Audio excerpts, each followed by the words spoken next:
Hey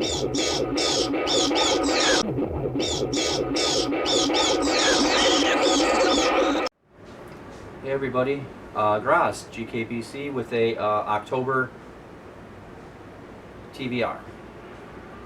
Our cat immediately starts howling. Hasn't made a noise all day. Haven't even heard from him. Camera, record. Anyway, I'm only going to give you my 12, 12, 12 and a few other books that I'm guaranteeing I will read in October. There's others on here, but I'm sorry. So I'm going to continue with my chapter a day read of The Age of Innocence by Edith Wharton.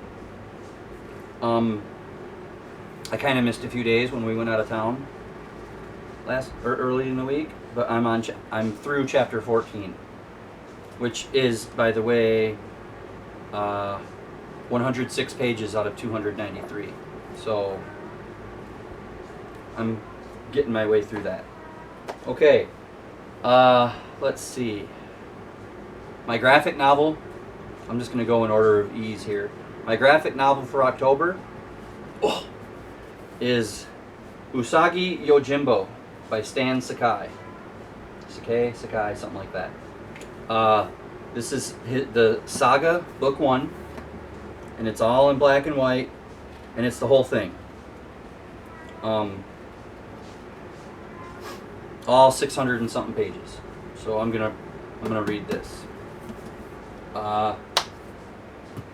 This is not yet my what do you call it? Hard case crime book is Plunder of the Sun by David Dodge. It looks like they're digging for treasure or something. It's pretty cool. It's actually neat. On the front, from the San Francisco Chronicle, it says action, suspense, and excitement. Pure escape. So, and this stupid sticker is over what looks like a femme fatale. And I know it's femme fatale. If you know what I'm talking about there, please. What are you doing? I'm going to see what's going on. Okay. AJ's trying hard to get up and not bump the camera, which happened anyway. So, it's okay. Okay. But yeah, if you know what I'm talking about when I say femme fatale, that's your trivia question. I would be shocked if anybody got that one. Okay. My bodice ripper is Heartland by Rebecca Brandywine. Like a tornado, he swept into her quiet life, daring her to change and daring her to love. Some stuff going on in the cover there. Only 3 more of those. You can just walk in front and go in the easy way. Unless you want to climb in that way. This is the easy way. Is it? Okay. Anyway. Okay. My Western is True Grit by Charles Portis. Excuse me. And I have two copies of that. I have one that has this really neat thing where on the front is the description, and on the back is the actor that played the kid. And then I have this other one with an afterword by Donna Tartt. So, I mean, I just wanted to show both. It doesn't matter which one I read.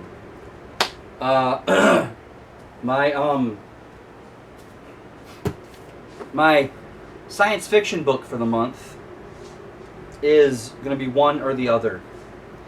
Somebody, I don't want to mention the name. If he wants to mention it, it's up to him. But he mentioned that he wants to read this book this year, but he wanted to save it for later in the year or maybe January. And I'm fine moving it to accommodate the buddy read, but if he doesn't want me to do that, then I will be reading Station 11 by Emily St. John Mandel. But if I do switch this, then my science fiction for the month will be Frankenstein by Mary Shelley. And actually, Frankenstein might work better for the spooky season. And I've never read this. I've never read Frankenstein. I've seen the original Universal Monster Frankenstein with, I believe it's Boris Karloff, but I've never read the book. So I'm kind of looking forward to that. I mean, I'm reading both of these this year anyway, but this was supposed to be November. But I'll move it up for a buddy read. Let's see. My brick, which is 500 pages or more, is actually over 1,200 pages. And I haven't started it. This is just where I want to read to tomorrow on the first day. Is Shogun by James Clavell. This book. I looked for this at all our bookstores. I knew I could find one online, but for some reason I wanted to find this in the wild, as they say, and I couldn't. At one of our bookstores they had 4 or 5 other of his books, or 3, or however many there are, and then the other bookstore didn't have any. So I was like, well, I mean, I got all year, so I'll find it somewhere. And then AJ, the grandmother, the daughter, and unimportant person went to the antique store close to us, and AJ found this, and she remembered that I was looking for it. And she came home. She goes, "Hey, I found you a surprise." Yes, a nice, well-worn paperback, and I mean, and it's perfect because somebody obviously read the crap out of this and loved it.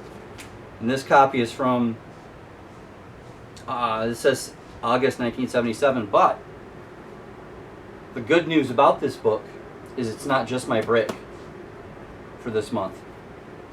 I'm also doing the 1975 project, and this was first published in 1975, so double duty, Mr. Clavell, double duty. Okay.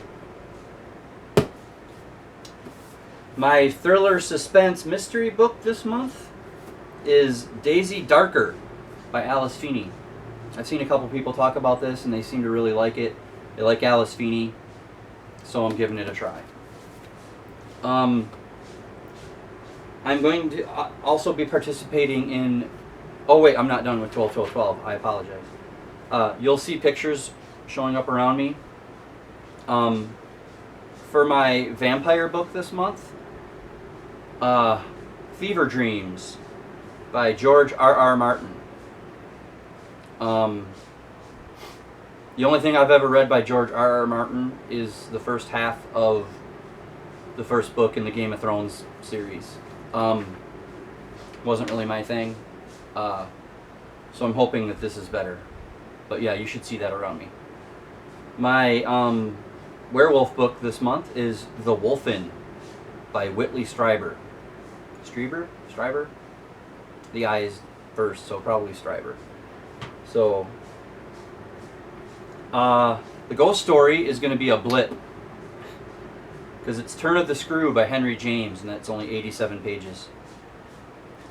I've never read that either, and I heard it's supposed to be pretty good, so hopefully in 87 pages you can do to me what the yellow wallpaper did.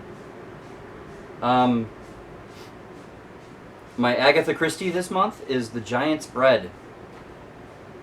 What's funny is when I first put this into my list, I had mistyped it and it said The Giant's Beard. And I was having a little bit of an issue finding that. And then it came up bread, so. And then my Dean Koontz, Catherine Neville, Sidney Sheldon category is Sidney Sheldon this month. And that is A Stranger in the Mirror. And yeah, like I said, those 5 are on the library app or one's on Kindle, and you'll see those around me. And then I'm actually participating in let's see, it is 2 reading events this month.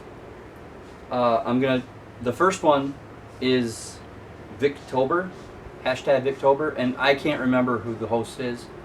When I upload the video here, I'll put the host in the description and tag them. But excuse me again. The book I'm going to read for Victober is also going to be on the Kindle, and it surprised me because I didn't know it was like it was almost 800 pages or whatever, but it's The Woman in White by Wilkie Collins. I guess I could have cheated and used Age of Innocence by Edith Wharton, But since I've already got almost half of that read moving into the month, I didn't want to count that. And I already had The Woman in White on a list for next year, so so that's one book. That's one booktube event I'm participating in. Hashtag Victober. And then the other one is Occult Detective October, and I had no idea what to do here. So and this one's hosted by MJ at Reading This Life, I believe. But I asked a wonderful human who is amazing on here and is always willing to help. At least he's always willing to help me when I'm asking him about, whenever I ask him a question, and that's at Roy Reads Anything. And I said, hey, because I'd heard him talk about occult detectives. I was like, if a person hasn't read any of that, what do you recommend? And he said, short story or novel. And I said, let's go for a novel first. And he said that this book right here would be a good starting point for me. So I appreciate everything that you do, Roy. And it is Rivers of London by Ben Aronovich. And this cover is really awesome. But yeah, that is the TBR for November or October. I got Thanksgiving on the mind already. That's my favorite day of the year.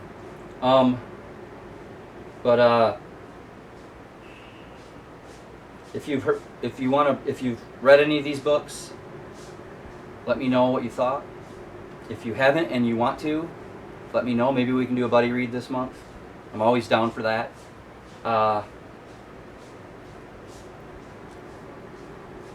Mystery Man, if you decided that you want to read Station 11 with me later in the year, then let me know so I can read Frankenstein this month. If not, it's fine. Yeah, if anybody wants to talk about any of these books, let me know. I'm good with all that. I will say, do I have time left? Oh, yes. Okay, good. You get that here on the GKBC. You know, we're very unedited and very real here. But The Age of Innocence by Edith Wharton. I'm 106 pages in. It kind of feels like we're almost to the point. But again, it's like with Gone with the Wind, the book, you know, because I read Gone with the Wind a chapter a day over the summer, and I'm reading this a chapter a day. That's how I'm going to read my classics. But if this wasn't a chapter a day, if I knew I had to read more than, say, 5 to 11 pages of this in a day, I might have to eat the book, because let's just say it would probably be more enjoyable to me to eat this than read it. I don't pull punches. You know, I'm not going to blow smoke up anybody's boot. But if anybody's read this, don't spoil the rest of it for me. But if anybody's read this, let me know that it gets better. You know, I mean, I'm going to finish it. It's a chapter a day. I can finish anything at a chapter a day. But just let me know that I've got something to look forward to, because this is absolutely not going to be highly rated on my radar. Okay. Anyway, upcoming tomorrow. I know I wanted to get it done today, but it's going to be tomorrow. Tomorrow I will do what I think is going to be a fun video for Shakespeare's Macbeth, which was a booktube event I participated in September, which was Shake-tember. Mickey's coming and he's got his toy. Our cat, he drags this toy around and he talks to us while he's doing it. And he doesn't really want you to throw it for him or play with him with it. It's kind of like he's just bringing it to show it to you. Like, look at what I got. And it's really adorable. And if anybody who watches my videos knows Mickey, he's the really big, gray one. But anyway, so Macbeth will be out tomorrow. Monday or Tuesday will be the second section of A Righteous Thirst for Vengeance, the read-along the Marvelous team up with Tad at Tad Reads Books and stuff. AJ is still working her way through Gone with the Wind. She works a ton, and anybody that pays attention knows that she has a very stressful, like, she saves lives. She's a registered nurse. Not saying jobs aren't stressful that aren't nurses. I'm not one of them people. I'm just saying she works 12 hours and she helps out past her time a lot, and she's on call a lot, and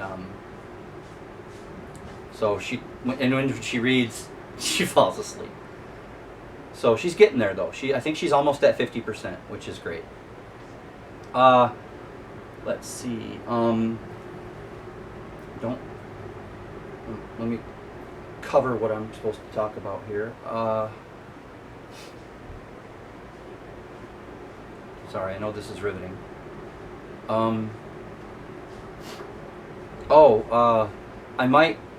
I know that people seem to like it the only time I did it, and then I got really sick, so I didn't do it again, but I might do it for September, or I might do it for the last few months all combined. But people seem to like it when I gave you my, like, I think it was June, when I did my top 5 and bottom 5 for that books of that month. So I might do that for July, August, and September combined. Maybe I'll go 6 and 6. I do have to say, I had a book that I read in September that fell just short of Burt Brain's Barn for #1 book of the year. So I was shocked. I mean, it was fantastic and excellent, but when I rated it out, wow. So anyway, that's my TBR for October. #Victober, Occult Detective October. I guess #Graz reads the classics. So again, let me know about these books. Anybody that wants to read any, or what you think of any of them, or whatever. And until next time, read more.